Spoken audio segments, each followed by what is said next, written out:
ನಾವು ಇದನ್ನು ಸರಿಪಡಿಸ್ತಕ್ಕಂಥ ಕೆಲಸ ಮಾಡ್ತಾ ಇದ್ದೀವಿ, ಮಾಡ್ತೀವಿ. ಸರಿಪಡಿಸ್ತಕ್ಕಂಥ ಕೆಲಸ ಮಾಡ್ತೀವಿ, ಮುಂದೇನೂ ಕೂಡ ಮಾಡ್ತೀವಿ, ಈಗಲೂ ಕೂಡ ಮಾಡ್ತೀವಿ. ಗೋವಿಂದರಾವ್ ವರದಿ ಬಂದ ತಕ್ಷಣವೇ ಅದನ್ನು ಜಾರಿ ಮಾಡ್ತಕ್ಕಂಥ ಕೆಲಸವನ್ನು ಮಾಡ್ತೀವಿ. ಅದಕ್ಕೆ ಎಷ್ಟೇ ದುಡ್ಡು ಖರ್ಚಾಗಲಿ ಮಾಡ್ತೀವಿ. ಗೋವಿಂದರಾವ್ ಅವರ ವರದಿಯನ್ನು ಕಾಯ್ತಾ ಇದ್ದೀವಿ. ಅವರು ಜನವರಿನಲ್ಲಿ ಕೊಡ್ತಾರೆ. ಜನವರಿನಲ್ಲಿ ಕೊಟ್ಟ ಮೇಲೆ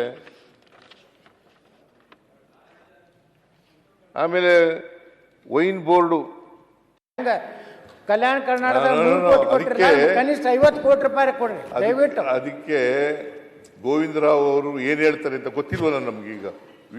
ವಿ ಡು ನಾಟ್ ನೋ. ನಂಜುಂಡಪ್ಪನವರ ವರದಿ ಪರಿಣಾಮ ಏನಾಗಿದೆ ಮತ್ತೆ ಮುಂದೆ ಏನು ಮಾಡಬೇಕು ಅಂತ ಶಿಫಾರಸು ಮಾಡ್ತಾರೆ ಅವರು. ಅದ್ರ ಪ್ರಕಾರ ಮಾಡ್ತೀವಿ. ಸನ್ಮಾನ್ಯ ಅಧ್ಯಕ್ಷರೇ, ಕ್ಲಾರಿಫಿಕೇಶನ್ ಅಲ್ಲೂ ಕೂಡ ಮುಖ್ಯಮಂತ್ರಿಗಳು ಮತ್ತೆ ಪದೇ ಪದೇ ಅದೇ ರಾಗ, ಅದೇ ಹಾಡು, ಅದೇ ರಾಗ, ಮತ್ತೆ ಕೇಂದ್ರ ಸರ್ಕಾರ. ನಾನು ಸರ್ಕಾರನ ಕೇಳಕ್ಕೆ ಇಷ್ಟಪಡ್ತೀನಿ. ಆಯಿತು, ನೀವು ಹಿಂಗೆ ಹೇಳ್ತಾ ಇದ್ದೀರಲ್ಲ ಕೇಂದ್ರ ಸರ್ಕಾರ ಅನ್ಯಾಯ ಅಂತ. ಹಿಂದೆ ಮನಮೋಹನ್ ಸಿಂಗ್ ಅವರು 10 ವರ್ಷ ಇದ್ರಲ್ಲ, ಏನೇನು ಕೊಟ್ಟಿದ್ದಾರೆ? ಎಷ್ಟು ಪರ್ಸೆಂಟೇಜ್ ನಮಗೆ ಕೇಂದ್ರ ಸರ್ಕಾರದ ಹಣಗಳು ಎಷ್ಟು ಪರ್ಸೆಂಟೇಜ್ ನಮ್ಗೆ ಬಂದಿದೆ? ಬೇರೆ ರಾಜ್ಯಕ್ಕೆ ಎಷ್ಟು ಹೋಗಿದೆ, ನಮ್ಮ ರಾಜ್ಯಕ್ಕೆ ಎಷ್ಟು? ಅದನ್ನು ಬಿಡುಗಡೆ ಮಾಡಲಿ. ಅದನ್ನು ಬಿಡುಗಡೆ ಮಾಡಿ. ಬಿಡುಗಡೆ ಒಂದೇ ನಿಮಿಷ ಬಿಡುಗಡೆ ಮಾಡಿ. ವೈಟ್ ಪೇಪರ್ ಅನ್ನ ಹೊರಡಿಸಿ ಅಂತ ಹೇಳಿದ್ದಾರೆ. ನಾವೇನ್ ಮಾಡಿದೀವಿ, ಇವ್ರೇನ್ ಮಾಡಿದ್ದಾರೆ? ಮತ್ತೆ ಉತ್ತರ ಕರ್ನಾಟಕ ಕಡೆಗೆ ನಾವೇನ್ ಮಾಡಿದೀವಿ, ಇವ್ರೇನ್ ಮಾಡಿದ್ದಾರೆ? ವೈಟ್ ಪೇಪರ್ ಮಂಡಿಸೋಣ. ಆಯ್ತು, ನಾನು ಹೇಳ್ತಾ ಇದ್ದೀನಲ್ಲ. ಆಮೇಲೆ ನಿಯೋಗ ಕರ್ಕೊಂಡು ಹೋಗೋಣ ಪ್ರಧಾನಮಂತ್ರಿಗಳಿಗೆ. ಹೋಗೋಣ ಸರ್, ನೀವು ಹೋಗೋಣ, ಎಲ್ರು ಹೋಗೋಣ. ಮನಮೋಹನ್ ಸಿಂಗ್ ಅವರಿದ್ದಾಗ ಎಷ್ಟು ಹಣ ಬಿಡುಗಡೆ ರಾಜ್ಯಕ್ಕೆ ಬಂದಿದೆ ಅದನ್ನು ಕೂಡ ಕೊಡ್ತೀನಿ. ಕೊಡಿ. ವೈಟ್ ಪೇಪರ್ ಕೊಡುವಾಗ ಅವರಿದ್ದಾಗ ಎಷ್ಟು ಬಂದಿದೆ ಕೊಡಿ. ಜನ ತೀರ್ಮಾನ ಮಾಡ್ತಾರೆ. ಮಂಡನೆ ಮಾಡಿ ಉತ್ತರ ಕರ್ನಾಟಕಕ್ಕೆ ಅನ್ಯಾಯ ಮಾಡಿ ಉತ್ತರ ಕರ್ನಾಟಕದ ವಿರೋಧಿಗಳು ನೀವು. ಉತ್ತರ ಕರ್ನಾಟಕದ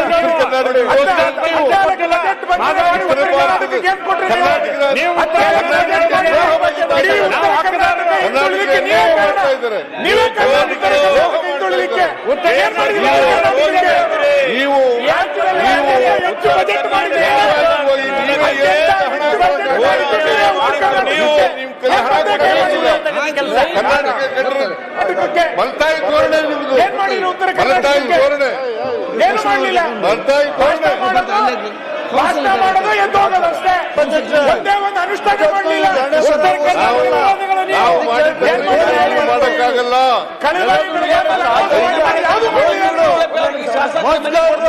ಉತ್ತರ ಕರ್ನಾಟಕದ ಜನರಿಗೆ ಅನ್ಯಾಯ ಮಾಡಿರೋರು ನಾವು. ಉತ್ತರ ಕರ್ನಾಟಕದ ಜನರಿಗೆ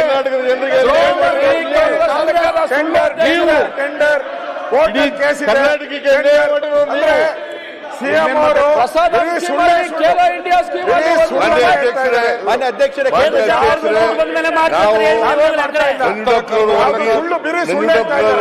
ಸಮಿತಿ ಅಧ್ಯಕ್ಷರು ಮಾಡಿದವರು ನಾವು. ಇವ್ರು ಮಾಡಲಿಲ್ಲ.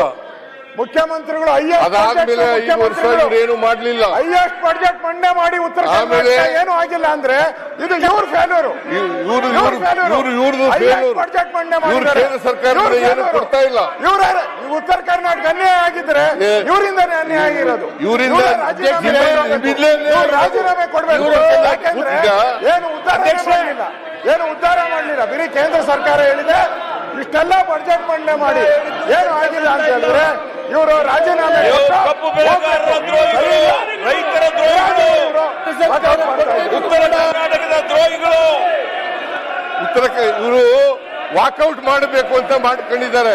ಅದಕ್ಕೋಸ್ಕರ ಮಾತಾಡ್ತಾ ಇದ್ದಾರೆ. ಉತ್ತರ ಕರ್ನಾಟಕಕ್ಕೆ ಅನ್ಯಾಯ ಮಾಡಿರ್ತಕ್ಕಂಥ ಉತ್ತರ ಕರ್ನಾಟಕದ ದ್ರೋಹಿಗಳು ಇವರು.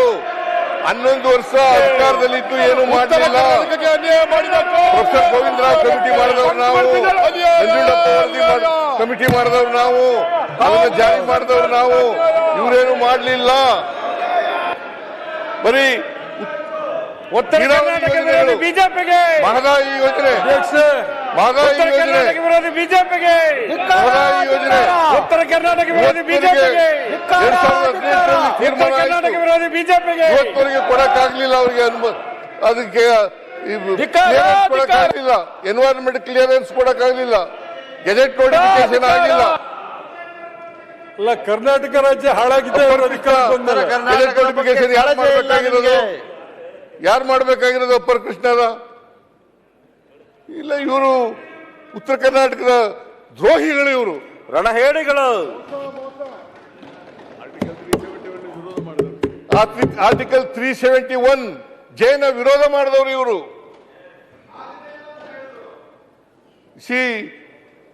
ಅದ್ವಾನಿಯವರು ನವೆಂಬರ್ 2002 ಮುಖ್ಯಮಂತ್ರಿಗಳು ಪತ್ರ ಬರೆದರು, ಎಸ್.ಎಂ. ಕೃಷ್ಣ ಅವರು.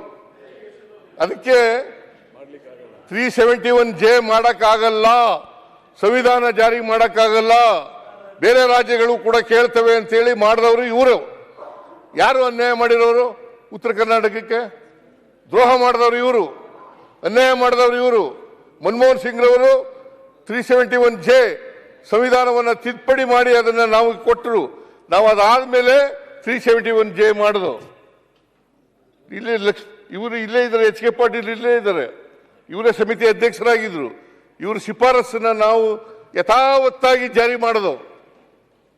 ಇವ್ರಿಗೆ ಯಾವ ನೈತಿಕತೆ ಇದೆ? ಬಿಜೆಪಿಯವರಿಗೆ ಕಾಂಗ್ರೆಸ್ ಬಗ್ಗೆ ಮಾತಾಡಕ್ಕೆ, ಉತ್ತರ ಕರ್ನಾಟಕದ ಬಗ್ಗೆ ಮಾತಾಡಕ್ಕೆ ಯಾವ ನೈತಿಕತೆ ಇದೆ ಇವ್ರಿಗೆ? ನೈತಿಕತೆಯನ್ನ ಕಳ್ಕೊಂಡಿದ್ದಾರೆ ಇವರು.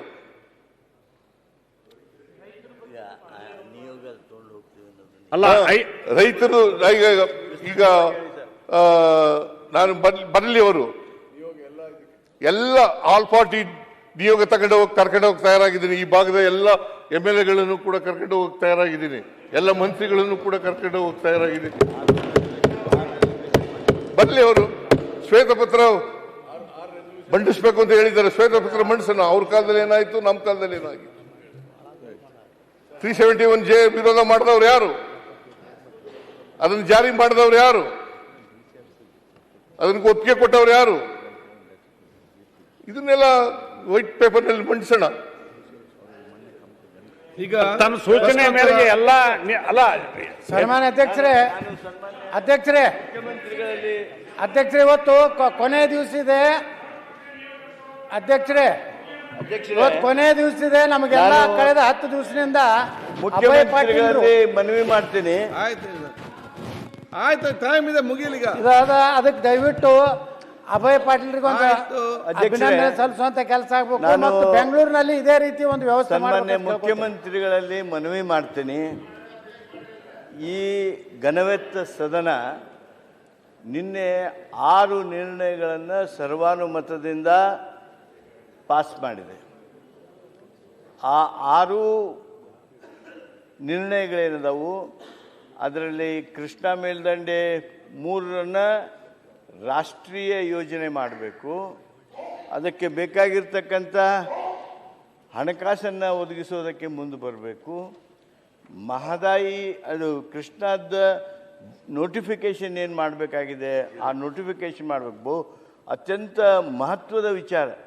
ಉತ್ತರ ಕರ್ನಾಟಕ, ಮುಂಬೈ ಕರ್ನಾಟಕ, ಕಲ್ಯಾಣ ಕರ್ನಾಟಕ ಎರಡಕ್ಕೂ ಜನರ ಬದುಕು ಕಟ್ಟಿಕೊಡ್ತಕ್ಕಂಥ ದೊಡ್ಡ ಯೋಜನೆ, ರಾಷ್ಟ್ರ ಮಟ್ಟದಲ್ಲೇ ದೊಡ್ಡ ಯೋಜನೆ. ಬರೀ ನಾವು ಸಂತ್ರಸ್ತರಿಗಿನ 75,000 ಎಕರೆ ಭೂಮಿಯನ್ನು ಪಡೆದುಕೊಂಡು 30,000 ಕೋಟಿಗಿಂತ ಹೆಚ್ಚು ಹಣವನ್ನು ಅದಕ್ಕೆ ನಾವು ಸರ್ಕಾರ ಕೊಡೋದಕ್ಕೆ ಮುಂದೆ ಬಂದಿದ್ದೇವೆ.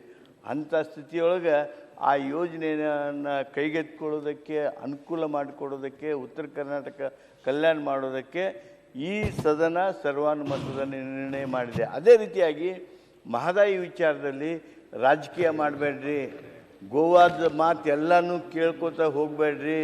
ನಮಗೆ ಕೊಡಬೇಕಾಗಿರ್ತಕ್ಕಂಥ, ನಮಗೆ ದಕ್ಕಿರ್ತಕ್ಕಂಥ 3.8 TMC ನೀರೇನಿದೆ ಕಳಸಾ ಬಂಡೂರಿಗೆ ಕೊಡ್ತೀನಿ ಅಂತ ಹೇಳಿದ್ದು, ಅದನ್ನು ಕೊಡೋದಕ್ಕೆ, ಆ ಕೆಲಸ ಪ್ರಾರಂಭ ಮಾಡೋದಕ್ಕೆ ಎನ್ವಿರಾನ್ಮೆಂಟ್ ಈಗಾಗಲೇ ಫಾರೆಸ್ಟ್ನವ್ರು ಕ್ಲಿಯರೆನ್ಸ್ ಕೊಟ್ಬಿಟ್ಟಿದ್ದಾರೆ. ಎನ್ವಿರಾನ್ಮೆಂಟ್ನವರು ಮೀಟಿಂಗ್ ಮಾಡಿ ಅದಕ್ಕೆ ಎಸ್ ಅನ್ನಬೇಕು. 3 ಮೀಟಿಂಗನ್ನು 2 ತಿಂಗಳಿಗೊಂದು ಪೋಸ್ಟ್ಪೋನ್ ಮಾಡಿದ್ದಾರೆ. ಆದ್ದರಿಂದ ಆ ಒಂದು ಅನ್ಯಾಯವನ್ನು ಸರಿಪಡಿಸಬೇಕು. ಅಲ್ಲದೆ ಎಥೆನಾಲ್, ಹೀಗೆ 6 ನಿರ್ಣಯಗಳನ್ನೇನು ಮಾಡಿದ್ದೇವೆ ಅಧ್ಯಕ್ಷರೇ, 6 ನಿರ್ಣಯಗಳ ಮೂಲಕ ನಮ್ಮ ಉತ್ತರ ಕರ್ನಾಟಕಕ್ಕೆ ಸಾಕಷ್ಟು